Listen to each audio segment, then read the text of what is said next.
और इसी को लोग सत्वगुणी शक्ति कहते हैं।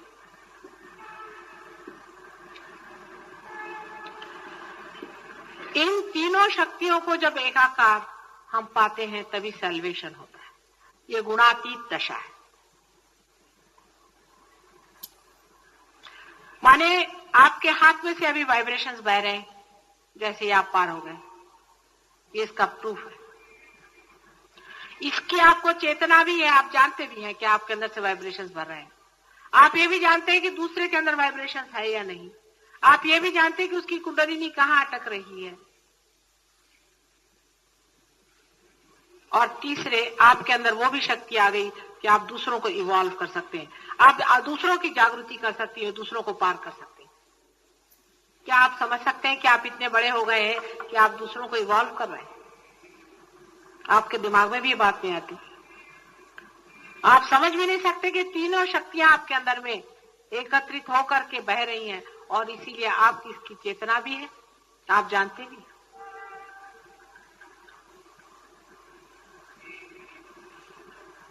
यही गुणातीत दशा है।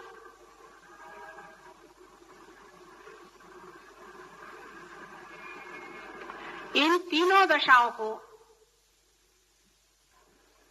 जब हम पार कर लेते हैं तो चौथी दशा में आते हैं, जहां तीनों का मिलन हो गया, एक ही धारा बन गई हो। यही फोर्थ डायमेंशन है, यही चौथा डायमेंशन।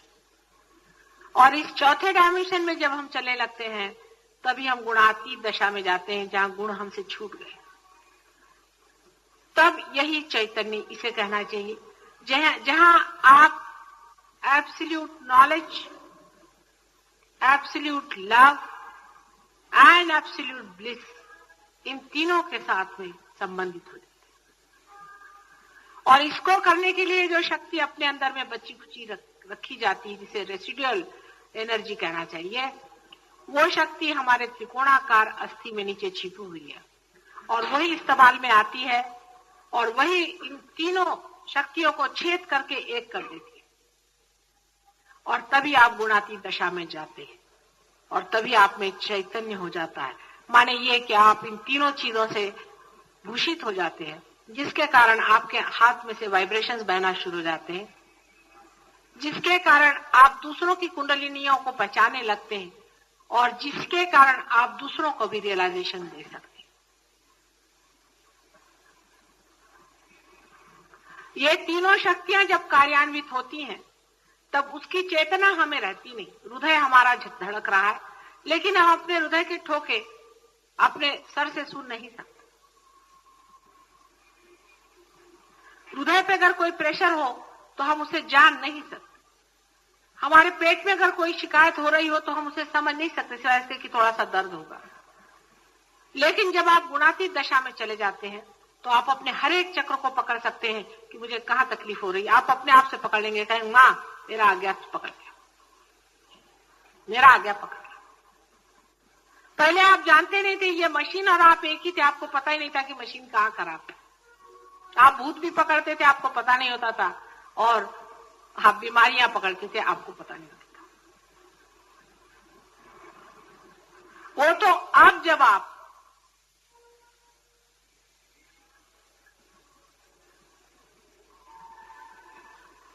गुणातीत में उतर गए हैं, उस वक्त आपको ये समझ में आने लगा कि ये मिस्टर जो है ये अलग है और हम अलग हैं। ये कोई मशीन है, इसका आज्ञा पकड़ गया है, इसका व्हील खराब हो गया है, इसका डायनामो उतर गया। आप खुद ही कहते हैं कि मेरा मूलाधार पे ही पकड़ा ले, आप खुद ही कहते हैं, मुझको नहीं कहना पड़ता। लेकिन जब तक ये फर्क अच्छे से नहीं पता होता है तब तक बड़ी मुश्किलें रहती हैं साधना में। तब तक आदमी नीचे ऊपर ही करते रहता है, गुण से गुणातीत, गुण से गुणातीत में घूमते रहता है। तो उससे अगर कोई कहे कि तेरा आज्ञा पकड़ गया तो उसको बड़ा गुस्सा आता है। उससे अगर कोई कहे तेरा हृदय पकड़ गया तो उसको बड़ा गुस्सा आता है। लेकिन जब उसको पता है कि ये मशीन ही है, वही अलग बाहर है, ये पकड़ गई होगी तो पकड़ गई होगी, इसको मार पीट के हम ठीक कर लेंगे, तब उसको बुरा नहीं लगता है, और तभी वो उसको ठीक भी करता है। तब वो सुबह से शाम तक अपने को जूते मारता है कि ये जो जूते मारता है वो अपने को नहीं मारता है, लेकिन इस मिस आइडेंटिफिकेशन को मारता है जो आप ये शरीर है। ऐसे ही आदमी की साधना ऊपर हो सकती है। और जो आदमी अभी भी उस चक्कर में घूम रहा है, जो अपने को उससे निगड़ित रखता है, उसकी साधना कुछ नहीं हो सकती, वो चाहे अपने को कुछ भी कहे। अब बहुत से लोगों में मैं देखती हूँ अपने यहाँ, कुछ तो अभी बहुत ही ड्वार्फ्स हैं, बिल्कुल ड्वार्फ्स हैं, कुछ थोड़े ऊपर आ गए, आधे अधूरे, और कोई बहुत पहुंच गए। अब जो बहुत पहुंच गए उनको मैं जानती हूँ, आप नहीं जानते। और जरूरी है कि जो बहुत पहुंच गए वो नजदीक मेरे ज्यादा आ सकते हैं, क्योंकि वो मुझे ज्यादा समझ पाते हैं। उनसे एक तानता होती है, तन्मयता होती है। और मैं देखती हूँ कि लोग उनसे जलसी करते हैं, ये छोटेपन की बात है। जलसी आपने की और हृदय चक्र आपका पकड़ गया, खट। मुझे कहने की जरूरत नहीं, आपके फौरन उंगली जलना शुरू हो जाएगा, मैं कुछ बोलती। आप जलसी किसी से करिए, आपका हृदय चक्र इतना जबरदस्त पकड़ेगा, मैं नहीं कहती कुछ।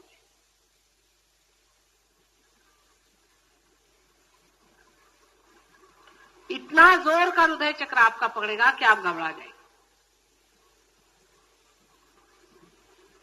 मैं कुछ नहीं कहूंगी, आप सर पकड़ के बैठ जाएंगे, आपका आगे चक्र पकड़ जाएगा, खुद ही पकड़ जाएगा आपका। तो मैं आपको तकलीफ नहीं दे रही, आप ही खुद पकड़ रहे हैं।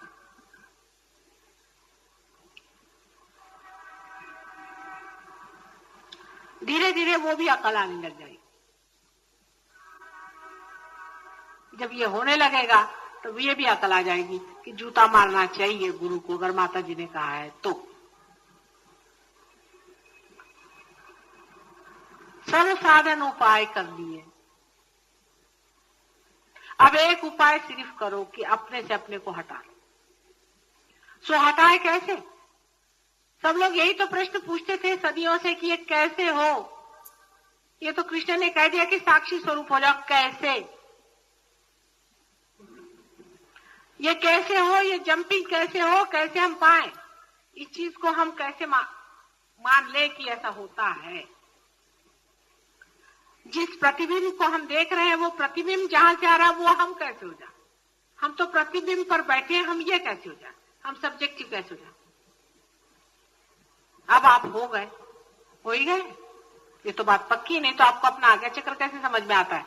और आपकी नाभि जो अभी पकड़ रही है और आपको यहाँ काट रही है, अपने आप से हाथ झटके जा रहे हैं।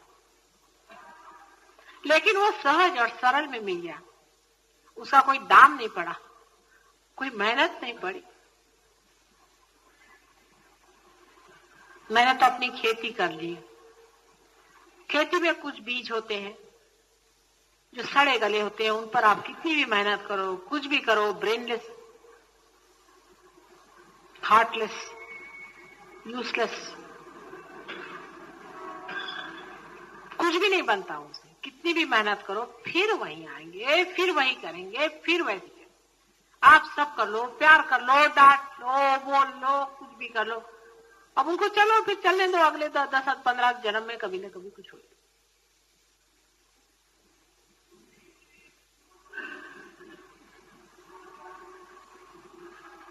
इसी तरह से इसके सर्कल्स बनते जाते हैं। इनर सर्कल में कुछ लोग आ जाते हैं, कुछ लोग बाहर के सर्कल में रहते हैं, और जो बिल्कुल आउटर मोस्ट सर्कल में होते हैं फेंक दिए जाते हैं। वो अपने को बहुत अक्लमंद समझते हैं कि साहब हम तो दूरी हैं, हमें कोई मतलब नहीं, रहो, पाया कुछ भी नहीं। यहां आने से आपको क्या देने का है? आपको तो लेने ही का है। ये तो ऐसा ही हुआ कि कोई भंडारे में आके कहे भाई मैं तो इतना अक्लमंद हूं, मैं तो गया ही नहीं भंडारे के पास। गंगा के पास जाके कहे भाई मैं तो गंगा में नहाने ही नहीं गया, मैं तो अपने कुएं में ही नहा रहा। ऐसे ही अक्लमंद लोग। और जो गंगा में नहाते हैं उसमें डुबकियां लगा रहे हैं, जिन्होंने हिम्मत की हुई है, जो इसमें कूद रहे हैं, उनको वो सोचते हैं कि बेवकूफ है, और गंगा से गुस्सा हो रहे हैं कि भाई इनको क्यों इतना कूदा रही हो। अरे भाई वो ही कूद रहे हैं, मैं क्या कूदा रही हूं? तुम लोग बाहर किनारे पे खड़े होकर के और उनसे जल रहे हो। जो कूद रहे हैं वो कूद रहे हैं क्योंकि उनको कूदने की शक्ति, तुम में शक्ति नहीं कूदने की। यहाँ बैठे बैठे अपना समय बर्बाद करने से अच्छा है कि थोड़ा सा तो गंगा में उतर आओ। इसीलिए कुछ लोगों की प्रगति बहुत होती है और कुछ लोगों की नहीं होती। मुझे अनेक बार लोग प्रश्न पूछते हैं, माता जी किसी किसी की इतनी प्रगति क्यों और किसी की क्यों? हिसाब ही आप ही का है। आप जितने अग्रसर होंगे उतने आपकी प्रगति होगी, जितने आप पीछे रहेंगे उतने आपकी नहीं होगी। एकदम सीधा हिसाब है। अब कोई अगर इस दरवाजे से आया और उसने देखा कि मैं यहाँ बैठी हूँ, आप यहाँ क्यों बैठे, मैं वहां क्यों खड़ा हूँ, इसका कोई जवाब है? जवाब ये कि आप वहीं खड़े हैं तो मैं उसे क्या करूं, मैं यहाँ बैठी हूँ इसलिए मैं यहाँ बैठी हूँ। अब आप उतना चल के क्यों नहीं आती इधर? वो नहीं आएंगे, वहां से सवाल पूछेंगे कि ये क्यों आगे गए, मैं क्यों वहां। भाई पांव उठाओ, सीधे चल। पर सादी सरल चीज हमारे दिमाग में नहीं आती। हम तो कॉम्प्लिकेटेड, ब्रेनलेस है ना। इस मामले में बिल्कुल ब्रेनलेस है हम लोग। कॉम्प्लिकेटेड बातें समझ में आती। सभी सहजियों से विनती है, हमारे इस चैनल को सब्सक्राइब करके सहज को फैलाने में हमारी मदद करें। जय श्री माता जी।